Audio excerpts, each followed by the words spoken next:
gone that well. I think I might have slept for an hour. All in all, we're surviving.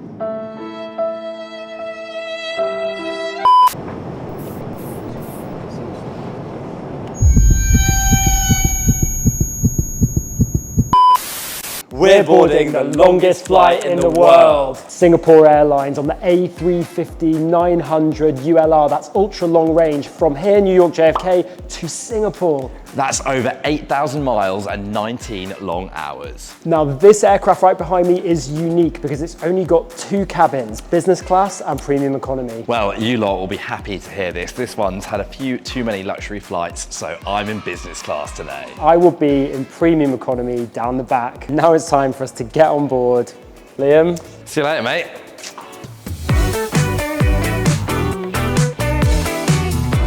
Well, here we are. The journey begins right here. Check-in is behind me. There's actually a separate premium economy queue, which you don't often see with premium economy. Sometimes it's lumped into economy, but not here. There is self-service check-in desks. I think I'm going to use those. Passport is ready to go. It's very quiet here. You're not going to be waiting around whatever cabin you're flying. I've never been more thankful to get the business class seat. Even so, 19 hours in the sky is a crazy amount of time. I do feel a little bit apprehensive, but I'm excited as well. Let's go and check in.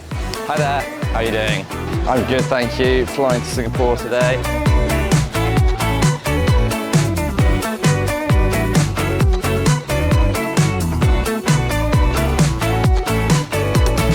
Okay, if you're flying all the way to Singapore and you have a British passport, you can't use the self-service kiosks, but I'm going to be helped by the lovely people here and they're going to take me to a desk. So let's go. Well, that is check-in and bag drop complete in a matter of seconds, basically. Not that I would expect anything different. JFK's Terminal 4 is feeling quiet and relaxed, but security was not. It was busy in there. I have TSA pre-checks I got through quickly, but as a normal premium economy passenger, I would have been thrown into that big line, and you're going to want to give yourself some extra time to get through that. But now, no lounge for me, so I'm going to go and do a bit of shopping and see if I can make myself a little survival kit for this flight.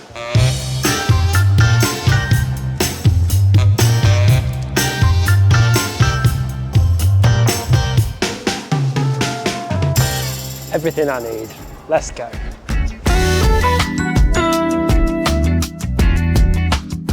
Well, while there isn't a Singapore lounge here at JFK Terminal 4, my ticket has come with access to the rather beautiful Capital One lounge. This is my first time here and I've got to say, on first impressions, I am really impressed. There is a huge coffee station with sandwiches made to order. There are cold platters to choose from. There are showers, loads of seating options. There's also an absolutely gorgeous cocktail bar that I'm sitting in front of right now.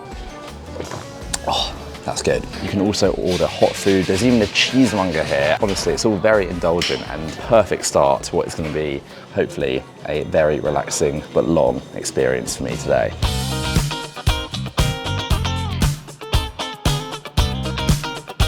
This is going to be my home for longer than I'd like. 19 hours in a metal tube. Here we go. Hi, evening, how are you doing? Thank you very much, cheers. Oh, I'm so grateful to be stepping into the business class cabin, and there is my seat for the next 19 hours, basically a whole day in the sky. But I'll tell you what, that's not going to be a bad place to spend it. Hello, hello, hello, hello. How are you? Well, I wish this was me for the longest flight in the entire wide world, but unfortunately not.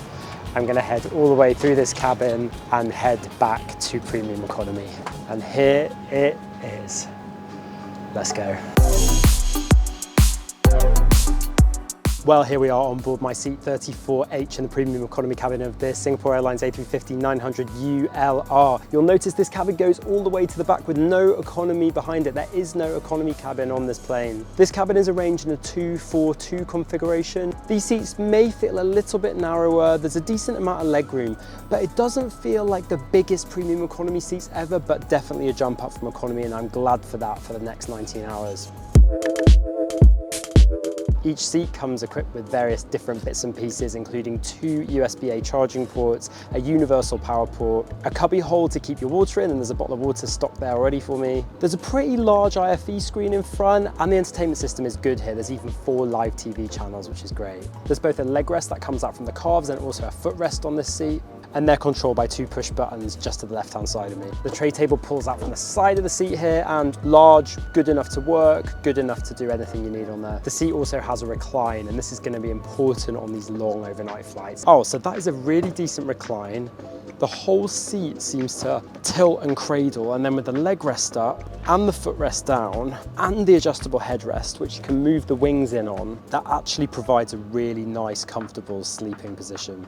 In terms of amenities, there's this big orange pillow, which is kind of squishy, kind of fluffy, good for premium economy. A blanket, kind of soft, not the most luxurious thing ever, but it'll be decent. And you also get a set of noise cancelling headphones, not always the case in premium economy. It does say in the menu that amenity kits are available. They don't get handed out to everybody, so you need to ask for it. And you can get eye shades, lip balm, slippers, eye masks, and earplugs.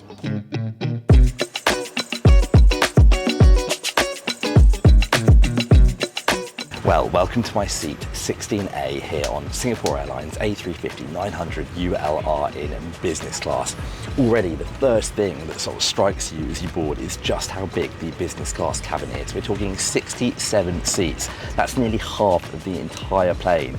And for business class, that just feels completely surreal. The seats are laid out in a 1-to-1 configuration, and I've got a lovely window seat today.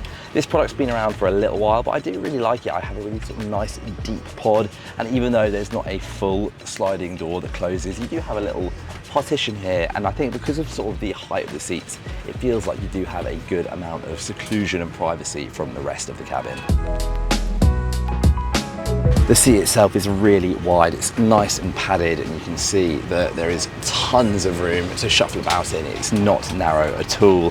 Over to my left shoulder here, we have a reading light that you can flick on and off like this. You have a few charging ports right below there, and then just another sort of like little cupboard where you can store various items. I've got my amenity kit there right now. And then coming further around, we have this little latch that we can click to release another little storage hole, which has a bottle of water in, along with my IFE headphones. We have this tray table which I can click in like so, and then yank up and pull over.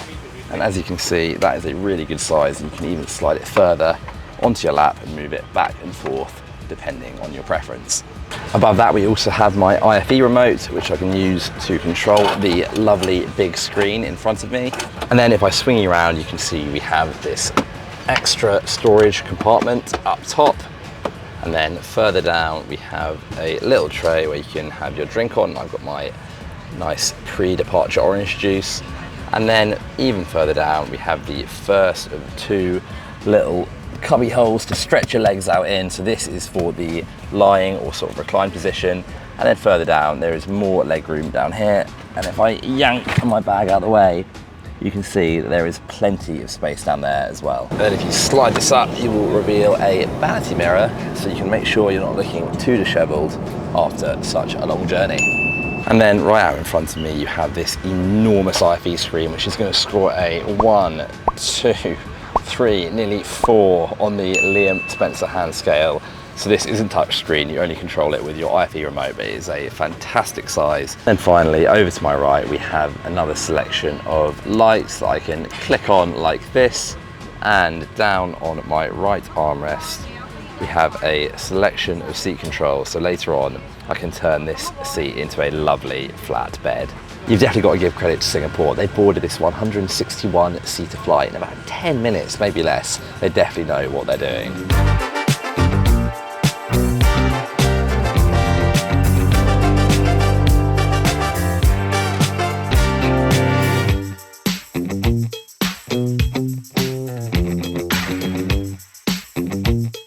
Cheers.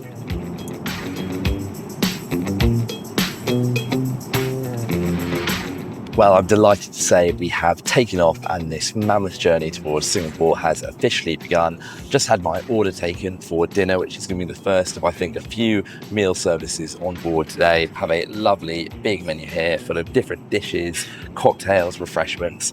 Definitely going to be getting stuck into this over the next 19 hours. I have to admit, one thing that made me kind of nervous was the food situation. This is a really long time to be in one place where the food supply is controlled by the airline. I did bring some snacks myself, but Meal 1 has kicked off incredibly. The beef is so juicy and tender. This main course might even be one of my favourite meals I've ever had in a premium economy cabin. The salad is fresh, the bread is soft enough. There's metal cutlery, and one thing which is quite noticeable is the proper crockery. It's on real plates, which is a real elevation from economy. This could come in a foil tray, and it doesn't, so it feels a bit more like a proper meal. If it all carries on like this, we're on to a winner.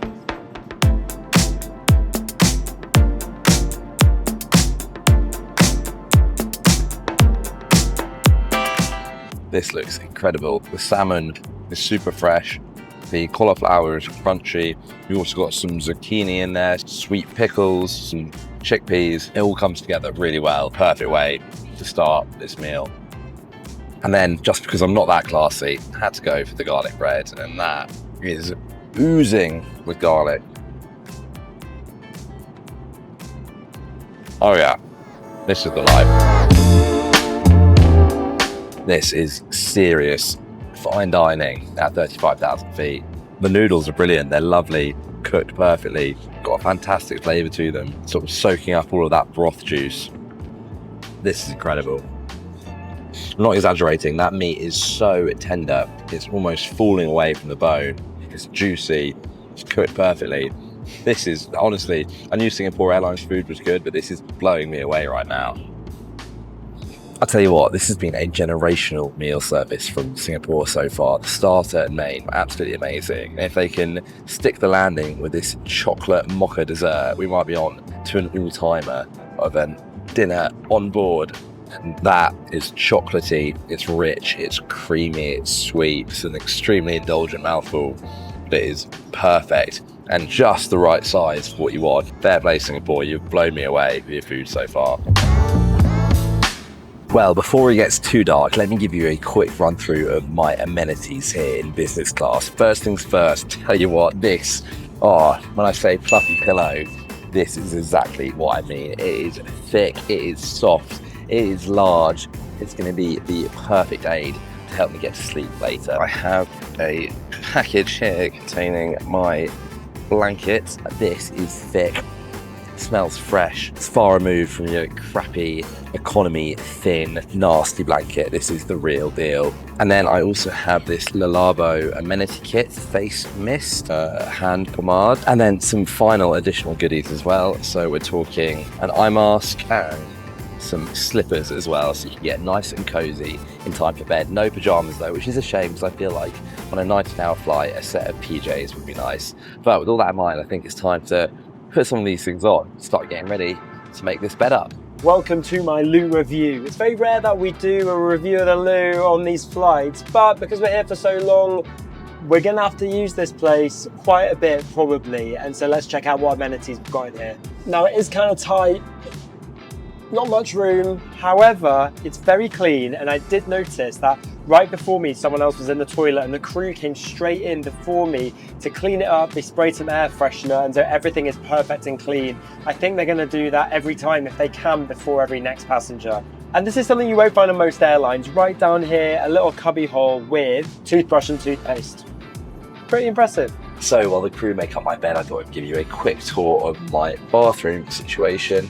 To be honest, nothing crazy to shout about, sort of your standard size bathroom here in business class, but we do have a lovely little flower on the wall along with a few amenities, including a facial mist.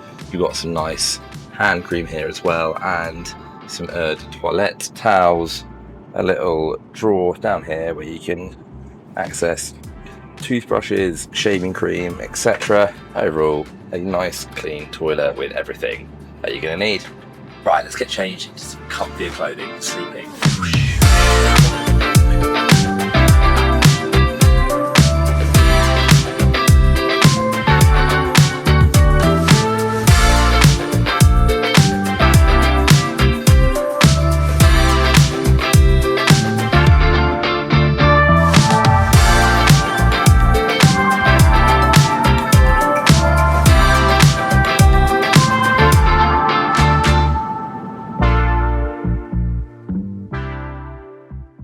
Currently about 6 hours into this flight, 12 hours to go. maybe 2 hours sleep, something like that. It's been quite bumpy. And I would say initially the mattress itself is quite firm. Obviously you have that unique design where the bed is pulled from behind the seat and there's a very small mattress topper on top of the bed, but it doesn't make a whole load of difference. Having said that, I do feel quite cozy and you definitely get used to the firmness of the bed after a while. You can see I'm nicely tucked in here. My footwell is a little bit narrow, but once you're on your side, that's actually okay as well. But top tip, if you can snag the front row seats, 1A, etc., you get a much wider footwell and probably a much comfier bed overall. Tried to sleep, I've wriggled and wriggled around. It's not gone that well. I think I might have slept for an hour. But to say I'm in an upright seat, it's comfier than I might have imagined. I'm gonna stick on a movie now. Not stressed about sleeping. All in all, we're surviving.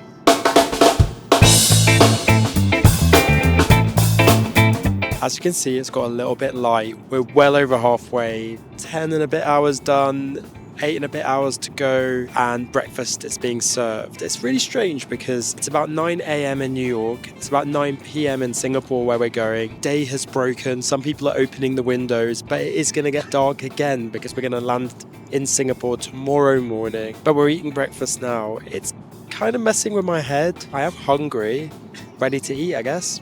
Even though it's being served at a weird time, it's very comprehensive. And actually, there was a choice of a scrambled egg with potatoes and sausage, but instead I've gone for the Asian option, which is chicken and noodles. And it feels dinnery, but it also comes with some fruit, a yogurt and mango pot, and a croissant and a nice cup of tea.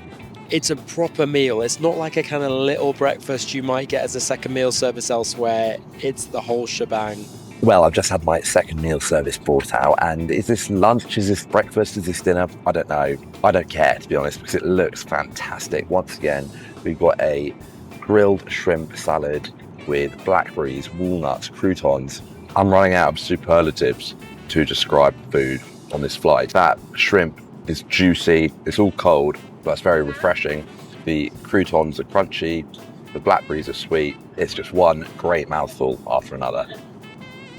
And then for my main course of my second meal service, I had this huge duck leg. And while the size was impressive, I will say this duck was a little bit dry, could have done with a bit more sauce. But it did come with a bunch of very tasty, well-cooked veggies underneath. So on the whole, not bad at all. Well, rounding off another excellent meal service, we have an apricot and almond tart with vanilla cream. And as expected, that's fantastic. Soft, creamy, sort of quite indulgent without being too heavy. Really, really excellent stuff. Honestly, I have been absolutely wowed by the food on board today. Well, Nicky, I thought you might be getting a little bit bored back there in premium economy, so I brought you a special gift. These are conversation travel cards made by the Point Sky collaboration with Singapore Airlines. So there you go. I actually haven't seen these yet, even though I've known about them for a while. Let's take a wee look. Oh, that's so cool. They've got our faces on, they've got questions on. In fact, can I just ask you a question? Yeah, go for it. Have you ever had a conversation at 35,000 feet that has stayed with you? I certainly have. Is it this one? It's this one that we're having right now. Well, Little Birdie has told me that if you want to win one of these packs, we've got 3 to give away, and all you need to do is answer one of these questions in the comments below, and we'll send it out to you.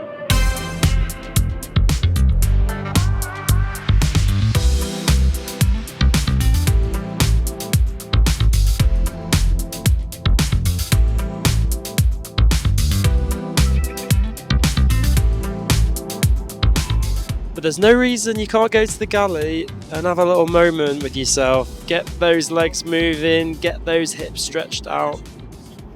Sorry. It's a long flight, but it's never a bad time to conduct the Call Bell Challenge. Let's go.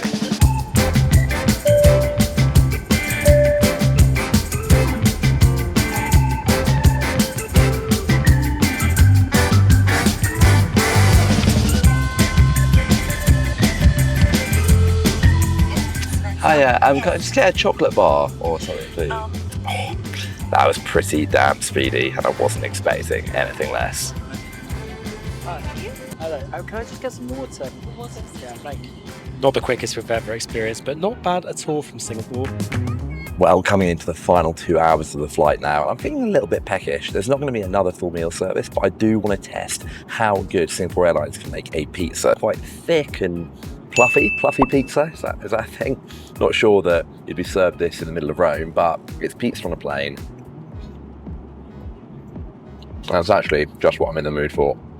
This could be my final check-in. It's now 2 a.m. Singapore time. Final meal has just been served, which is hot and crispy and doing the trick, but I need to get a final hour or two of sleep. Pray for me. That is Singapore Airlines on their A350-900ULR from New York to Singapore, the longest flight in the world, done. And honestly, I feel great. Starting with the big positives, I was absolutely blown away by the food on that flight. I know Singapore are known for their great onboard service, but that took things to a whole new level. That pork noodle broth, the duck leg, the shrimp salad, everything was absolutely immaculate. The service on the whole was so impressive. Given that there were 67 business class seats on board, it didn't feel like that led to sort of a lack of personalised, attentive service. The crew were lovely, they were friendly, they were helpful. And then the seat itself, actually, you know, you've got such a nice big space to stretch out in. You really don't feel uncomfortable at any stage, even for such a long flight. I will say the bed was a little bit firm. You could probably do with another mattress topper or maybe a bit more padding there. And I feel like for a long night flight like that, some pajamas wouldn't go amiss. But on the whole, I'm arriving into Singapore feeling relatively fresh, and I've definitely had 8 or 9 hour long flights that have felt longer than that one, if that makes sense. Oh, well, we made it onto the ground into very familiar surroundings of Singapore Changi Airport after the longest flight in the entire world. I'm holding it together just about, but that was 19 hours of not loads of sleep. Overall, it's hard for me to really know whether that was the best way to get from New York to Singapore. First thing to note is that cabin. It did feel a little bit tighter than I've experienced in other premium economy cabins, and it was not the kind of flight where I was willing to forego extra space and comfort. That being said, even though in that 242 configuration it wasn't so spacious, it still did feel very comfortable. The recline on the seat was great, and that was helpful. Where this flight really stood out was the food. 3 meal services, 2 of which were really significant and 1 smaller one, but those 2 bigger meal services were very tasty, very comprehensive. I absolutely loved them, and without that this flight would have been a little bit difficult, so I was pleased that they were great. The downfall for me was the ability to sleep. I just struggle to sleep on planes anyway, and in that seat I was struggling even more. I've been told off for sitting on a bed, so we'll squat for the rest. If you've got the points to blow to upgrade, or if you're able to travel on a different airline using your points, I would aim to get a bed on a flight as long as this. But I survived, and I'm not feeling too bad, and I've got a whole day ahead of me in Singapore to enjoy before our next adventure. So that was my experience in premium economy on the Singapore Airlines A350-900ULR from Singapore, from New York to Singapore. Done.